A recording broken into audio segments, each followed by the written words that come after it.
दोस्तों स्वागत है आपका देश दुनिया की बड़ी और महत्वपूर्ण खबरों में। जी हां, वीडियो को शुरू करने से पहले जान लेते हैं आज की ताजा खबरों की हेडलाइंस और फिर विस्तार से जानेंगे सभी खबरों को। जी हां दोस्तों, आज की ताजा खबरों में जानेंगे कि अब इस राज्य ने 5 जुलाई के बाद लॉकडाउन को और कर दिया है सख्त। जी हां, साथ ही साथ दोस्तों इन कर्मचारियों को सरकार ने दिया है बड़ा तोहफा, किया बम्पर इंक्रीमेंट। साथ ही दोस्तों वेतन में हुआ 100 से 170% तक इजाफा। तो इस खबर के बारे में भी विस्तार से जानेंगे। इसके साथ ही दोस्तों अब इस राज्य में कांग्रेस को लगा है बड़ा झटका। जी हां, 5 विधायकों ने बागी होकर थाम लिया है भाजपा का दामन। साथ ही दोस्तों चीन के साथ बढ़ते तनाव के बीच भारत ने पूर्वी लद्दाख में चीन की छाती पर तैनात कर दिया है यह घातक हथियार। जी हां, तो जानेंगे इस खबर के बारे में। साथ ही दोस्तों भारत के लिए एक बेहद बड़ी बुरी खबर है। जी हां, यदि 1 डिग्री भी तापमान बढ़ा तो लाखों बार होगी यह घटना। जी हां, तो बताएंगे आपको इस खबर के बारे में विस्तार से। इसके साथ ही दोस्तों सुशांत सिंह राजपूत के सुसाइड के बाद मुंबई पुलिस ने बड़ा खुलासा किया है। जी हां, इस वजह से हुई थी सुशांत सिंह की मौत।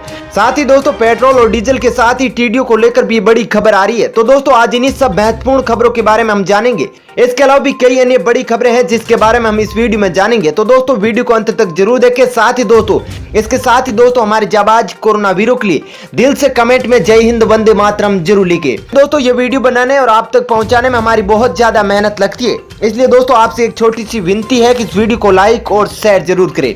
तो चलिए दोस्तों बिना देरी किए फटाफट से जानते हैं आज की सभी बड़ी खबरों को विस्तार से। पहली खबर, खुशखबरी, अब इस दवा से भी हो सकेगा कोरोना का इलाज। जी हां दोस्तों, केंद्रीय स्वास्थ्य मंत्रालय ने सस्ते एवं व्यापक रूप से इस्तेमाल किए जाने वाले स्टेरॉइड डेक्सामेथासोन को कोविड-19 के गंभीर रूप से संक्रमित मरीजों के उपचार संबंधी प्रोटोकॉल में शामिल कर लिया है। मंत्रालय ने बताया है कि प्रोटोकॉल में कोविड-19 से गंभीर मामलों के इलाज के लिए मेथिलप्रेडनिसोलोन के विकल्प के तौर पर डेक्सामेथासोन के इस्तेमाल की सलाह को शामिल किया है। यह फैसला प्रमाणों पर विचार करने एवं विशेषज्ञों के साथ विचार विमर्श करने के बाद लिया गया है। चलिए दोस्तों अब जानते हैं अगली खबर। इन कर्मचारियों को सरकार ने दिया बड़ा तोहफा, किया बम्पर इंक्रीमेंट, वेतन में हुआ 100 से 170% इजाफा। जी हां दोस्तों, केंद्र सरकार ने मुश्किल हालातों में काम करने वाले कर्मचारियों को बड़ा तोहफा दिया है। इन्हें बम्पर इंक्रीमेंट मिला है। साथ ही आदेश के अनुसार न्यूनतम वेतन मानदेय एवं भत्तों में 100 से 170% तक रिकॉर्ड इजाफा हुआ है। इसके बाद कर्मचारियों का वेतन 3 से 4 गुना तक बढ़ जाएगा। वहीं बढ़ा हुआ वेतन 1 जून 2020 से लागू होकर आपको मिलेगा। यह आदेश राष्ट्रीय राजमार्ग और बुनियादी ढांचा विकास निगम लिमिटेड NHIDCL द्वारा जारी किया गया है। आदेश में कहा गया है कि चीन, पाकिस्तान और बांग्लादेश के सीमावर्ती क्षेत्रों में काम करने वालों के रिस्क अलाउंस यानी जोखिम भत्ते में 100 से 170% तक की वृद्धि की गई है। सबसे ज्यादा बढ़ोतरी तनावग्रस्त लद्दाख सेक्टर में सड़क बनाने वाले कर्मचारियों को दी गई है। चलिए दोस्तों अब जानते हैं अगली खबर। भारत के लिए चिंता की बात, यदि 1 डिग्री तापमान बढ़ा तो आसमान से लाखों बार गिरेगी बिजली। जी हां दोस्तों, बिहार और पूर्वी यूपी में बिजली गिरने से 110 लोगों की मौत के साथ ही मानसून के दौरान होने वाली आपदाओं ने असर दिखाना शुरू कर दिया है।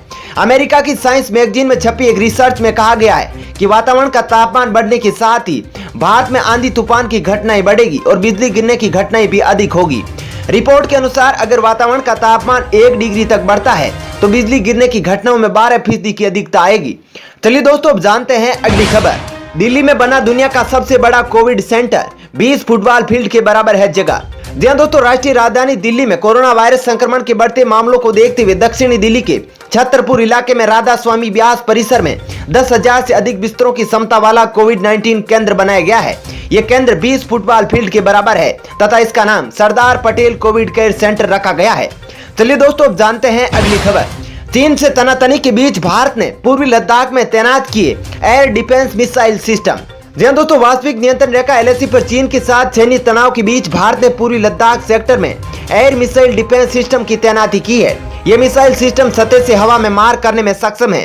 साथ ही वास्तविक नियंत्रण रेखा से सटे इलाकों में चीनी लड़ाकू विमानों व हेलीकॉप्टर्स की गतिविधियों को देखते हुए भारत ने पूर्वी लद्दाख सेक्टर में इस मिसाइल सिस्टम की तैनाती की है। चलिए दोस्तों अब जानते हैं अगली खबर। इस राज्य में 5 जुलाई के बाद हर रविवार को लागू रहेगा लॉकडाउन। जी हां दोस्तों, कर्नाटक में कोरोना वायरस के बढ़ते मामलों को देखते हुए राज्य सरकार ने बड़ा फैसला लिया है। कर्नाटक सरकार के अगले आदेश तक 5 जुलाई से हर रविवार को लॉकडाउन लागू रहेगा। इसके साथ ही रात 8 बजे से सुबह 5 बजे तक कर्फ्यू रहेगा जो 29 जून से लागू होगा। कर्नाटक सरकार के मुताबिक 5 जुलाई से हर रविवार को आवश्यक सेवाओं और आपूर्ति को छोड़कर उस दिन अन्य गतिविधियों की अनुमति नहीं दी जाएगी। चलिए दोस्तों अब जानते हैं अगली खबर। 1 जुलाई से पेंशन फंड में होने जा रहा है बड़ा बदलाव। आपका जानना है जरूरी। जी दोस्तों, 1 जुलाई से देश के सबसे बड़े पेंशन फंड में शुमार योजना में एक बड़ा बदलाव होने जा रहा है। इससे लोगों के खाते पर अप्रैल से पहले वाली सुविधा फिर से शुरू हो जाएगी। आपको बता दें कि अटल पेंशन योजना को संचालित करने वाली pension fund regulatory and development authority PFRDA ने इस बारे में जानकारी दी है।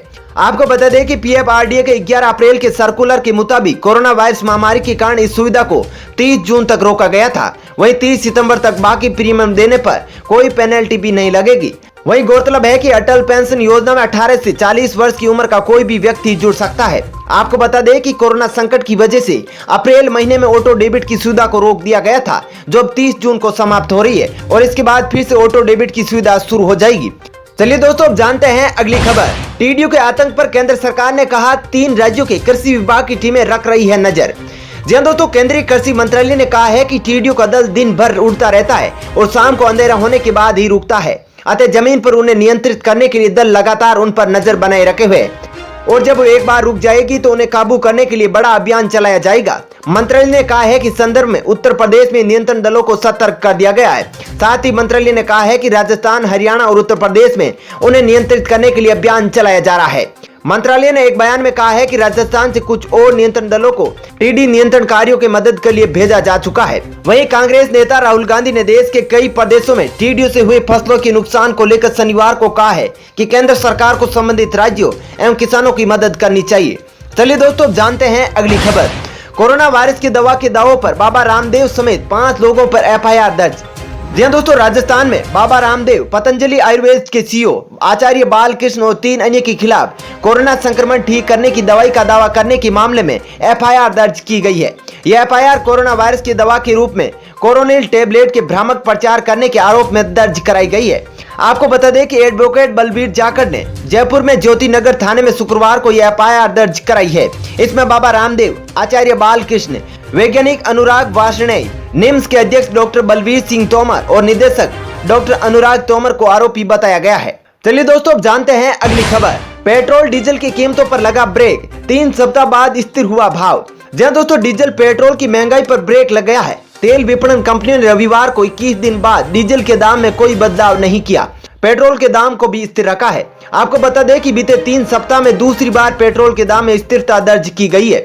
इस दौरान देश की राजधानी दिल्ली में डीजल 11.01 रुपए प्रति लीटर महंगा हो गया है, जबकि पेट्रोल का दाम 9.12 रुपए प्रति लीटर बढ़ गया है। वहीं आपको बता दें कि इंडियन ऑयल की वेबसाइट के अनुसार दिल्ली, कोलकाता, मुंबई, चेन्नई में पेट्रोल का भाव बिना किसी बदलाव के क्रमशः 80.38 रुपए, 82.05 रुपए, 87.14 रुपए और 83.59 रुपए प्रति लीटर बना हुआ है। वहीं डीजल का दाम भी चारों महानगरों में क्रमशः 80.40 रुपए, 75.52 रुपए, 78.71 रुपए और 77.61 रुपए प्रति लीटर बना हुआ है। चलिए दोस्तों, जानते हैं अगली खबर। गुजरात में परेशानी में कांग्रेस, 5 विधायकों ने थामा भाजपा का दामन। जी दोस्तों, राज्यसभा चुनाव से पहले कांग्रेस से इस्तीफा देने वाले 8 में से 5 विधायकों ने आज औपचारिक रूप से कमल थाम कर भगवा धारण कर लिया है। जानकारी के मुताबिक कांग्रेस छोड़ने वाले 5 पूर्व विधायक शनिवार सुबह गुजरात भाजपा मुख्यालय कमलम पहुंचे थे और भाजपा के प्रदेश अध्यक्ष जीतू वाघानी के साथ एक बंद दरवाजे में बैठक की थी। बता दें कि गुजरात भाजपा ने कांग्रेस से इस्तीफा देने वाले सभी 8 विधायकों को फोन कर 27 जून 11 बजे कमलम आने के लिए कहा था। चलिए दोस्तों, अब जानते हैं अगली खबर। सुशांत सिंह राजपूत के सुसाइड को लेकर मुंबई पुलिस का बड़ा खुलासा। जी हां दोस्तों, बॉलीवुड एक्टर सुशांत सिंह राजपूत के सुसाइड का केस अभी तक चर्चा में है। वहीं सुशांत की आत्महत्या को लेकर मुंबई पुलिस की जांच अभी भी जारी है। मुंबई पुलिस की जांच में सुशांत के सुसाइड को लेकर एक बड़ी बात सामने आई है। दरअसल सुशांत सिंह राजपूत की पोस्टमार्टम रिपोर्ट में मौत की वजह आत्महत्या बताई गई है। वहीं पुलिस ने जो जांच की है उसमें पाया गया है कि सुशांत ने एक बार नहीं बल्कि 2 बार खुदकुशी की कोशिश की है। सूत्रों के मुताबिक सुशांत ने जिस कमरे में फांसी लगाकर आत्महत्या की थी वहां पर जमीन पर बाथरोब के टुकड़े मिले थे। ऐसे में पुलिस को शक है कि सुशांत ने पहले बाथरूम में मौजूद अपने बाथरोब को फंदे से तौर पर इस्तेमाल किया था, लेकिन वो टूट गया। इस वजह से सुशांत पहली बार आत्महत्या करने में कामयाब नहीं हो सके थे। वहीं सुशांत की अलमारी में भी पुलिस को कपड़े बिखरे मिले थे। पुलिस को शक है कि बाथरोब टूटने के बाद सुशांत लिहाजा अपनी अलमारी में ऐसे कपड़ों को ढूंढने में कोशिश में लगे थे जिससे फंदा लगाया जा सके। तब शायद उनके हाथ में गहरे रंग का कुर्ता आया जिसे एक्टर ने फंदे के तौर पर इस्तेमाल किया। दोस्तों फिलहाल इस वीडियो में इतना ही। ऐसी ही खबरें देखते रहने के लिए आप हमारे चैनल को सब्सक्राइब कर ले। साथ ही दोस्तों वीडियो के बारे में आपकी जैसी भी राय हो कमेंट करके जरूर बताएं। और दोस्तों यदि आप भी हमारी मेहनत को सपोर्ट करना चाहते हैं तो इस वीडियो को लाइक और शेयर जरूर करें। धन्यवाद।